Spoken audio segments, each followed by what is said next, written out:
اللي عم بيعملوا فيه اللبس الشعبي. هاي أول مرة في حياتي فعليا بدخل معبد يهودي. أول كسكسي مصنوع في المنزل.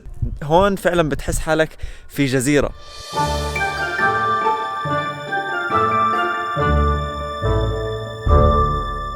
في جنوب تونس توجد جزيرة اسمها جربة. ما سمعت عنها من قبل، لكن التونسيين اللي قابلتهم نصحوني أزورها، فأخذت باص ورحت لها عشان نستكشفها. صباح الخير من جزيرة جربة جنوب تونس. فريد جربي أصلي، واليومين هدول رح أكون عنده. هو رح ياخدني حوالين الجزيرة، رح يعرفني على الجزيرة من وجهة نظر شخص بعرفها على المضبوط. جاهز؟ ان شاء الله. يلا. سلام خالته. سلام ورحمة الله. موافقين. شكرا. في يومنا الأول بدأنا بزيارة لكنيس يهودي قديم في أحد الأحياء اليهودية في الجزيرة. بدأنا جولتنا في جزيرة جربة بزيارة لمعبد يهودي اسمه معبد الغريبة. زي ما شايفين هذا الشمعدان أهم معبد يهودي في تونس كلياتها، وبيجوا اليهود من كل العالم عشان يحجوا فيه. كم عمر هذا المعبد فريد؟ تقريبا 2500 سنة. كنيس الغريبة هو من أقدم المعابد اليهودية اللي ما زالت مستخدمة، وبيجيها الحجاج من كل العالم سنويا بالربيع. بالرغم من العدد الكبير للدول اللي زرتها قبل، لكن هاي أول مرة في حياتي فعليا بدخل معبد يهودي، سيناغوج. المكان قديم جدا لدرجة أنه يعود لسنة 586 قبل الميلاد، يعني من أقدم الأماكن اللي ممكن تدخلها، لكن تم ترميمه خلال العصور.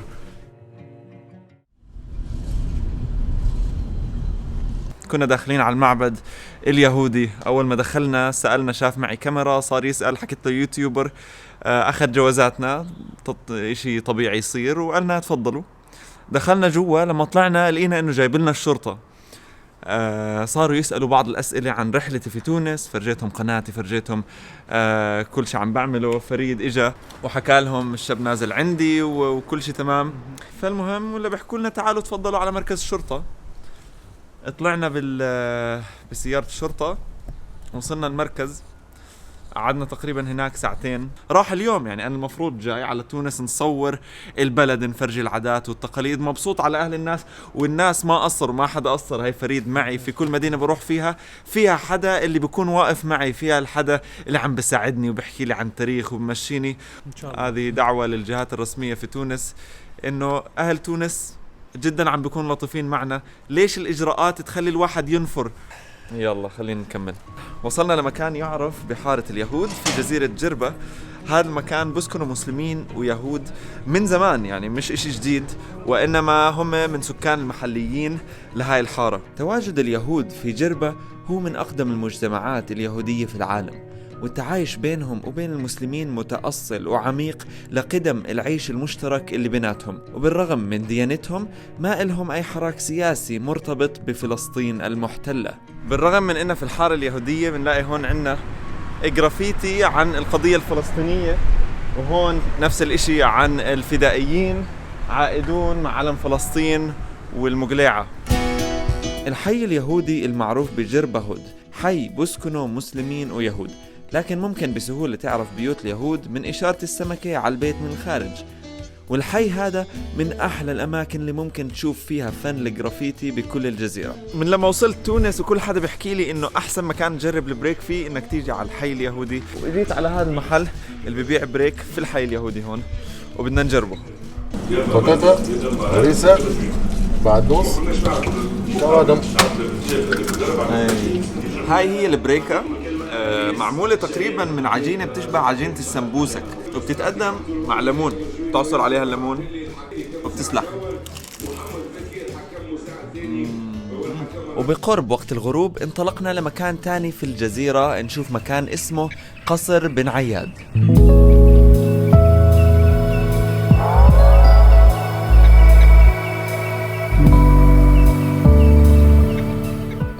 اجينا وقت الغروب على هذا المكان اللي اسمه قصر بن عياد، اللي هو كان حاكم ظالم موجود بحكم جزيرة جربة.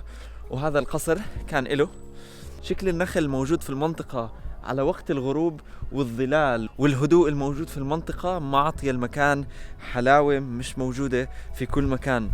هون فعلا بتحس حالك في جزيرة. عمارة القصر من الداخل صراحة كتير حلوة. النقوش الموجودة على الحيطان من الأعلى التفاصيل فيها رهيبة. رجعنا على البيت وخالته ماجدة أم فريد زبطت أكل تونسي صنع باليد ومحلي وكل شيء. فبدك تحكي لنا شو هاي الأشياء؟ أهلين مرحبا فيك.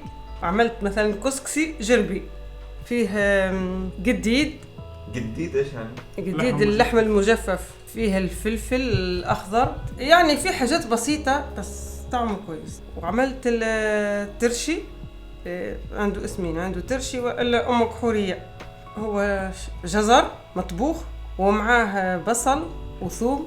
وعملت طاجين تونسي معروف، فيه دجاج، فيه بيض، وفيه معدنوس، وفيه جبنة، كثير جبنة، وبنخلط كله مع بعض وبنحطه في الفرن. فلنبدأ بالأكل. أول كسكسي مصنوع في المنزل. الأكل الصح أكل البيت.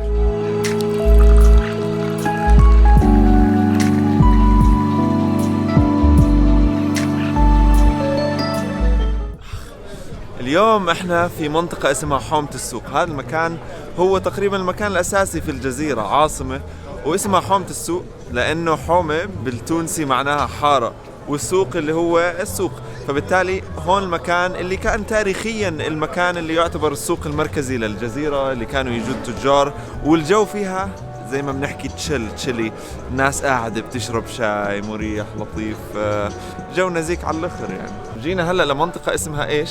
زنقة الفن يسموها. ليش يسموها زنقة الفن؟ لأنه في جمعية تقفلت وزينت الشارع المنسي هذا خلته مزيان، ورسموا على الحيوط. شوفوا هاي الرسمة أو اللوحة أو الرسالة مكتوب بالفرنسي لكن معناها جميل جدا. بحكي لك عندما تعاني الشعوب تتكلم الحيطان. دخلنا في واحد من الشوارع على هذا المعمل اللي عم بيعملوا فيه اللبس الشعبي، وعم بطلع كيف بيشتغل على التفاصيل. الموضوع يعني مش بسيط. كم ياخذ وقت صناعته؟ 10 أيام 15 يوم. وإيش هو حرير ولا؟ حرير، ايه حرير دودة.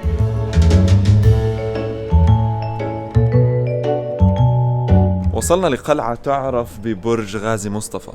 هذا المكان اللي هو موقع استراتيجي في الجزيرة، كانوا يستخدموه لأسباب عسكرية لحماية الجزيرة، زي حصن وبرج مراقبة بيشوفوا منه البحر. وممكن فيه تقرأ شوي عن تاريخ جزيرة جربة وتاريخ هاي القلعة تحديدا. طيب احنا هلأ في منطقة اسمها قلالة، اجينا هون عشان نحضر الغروب الجميل. هاي راح تكون نهاية رحلتنا في جربة.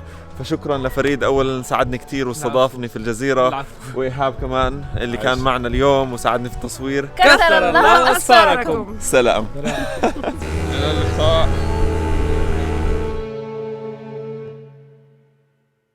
مرحبا، انا ابن حتوته. اذا عجبكم الفيديو اعملوا شير واشتركوا في القناه عشان تتابعوا رحلتي حول العالم. واسمعني يا ريت ما تلقاش بشر قنوع في الدنيا هذه كما البحار، مستحيل. كان فلاح ولا مش عارف وين يخدم، ما تلقاش واحد قنوع كما البحار. يخرج ما يجيب حد شيء يا ريت يقول لك الحمد لله يا ربي روحت لاباس. خاطر البحر يقول لك اللي خارج مفقود واللي داخل مولود. ديما مقولة هذه نقولوا فيها ديما، فهمتني؟ يقول لك اللي خارج البحر مفقود واللي يرجع من البحر مروح كما هيك، يقول لك مولود من جديد. معناها كان يعاني في البحر، يعاني في الاهوال، يعاني في البحر. واسمعني، وخير ربي ما يوفاش له، وديما رزق ربي اكثر من الخلق، ديما ما تخافش منه، والحمد لله على كل شيء.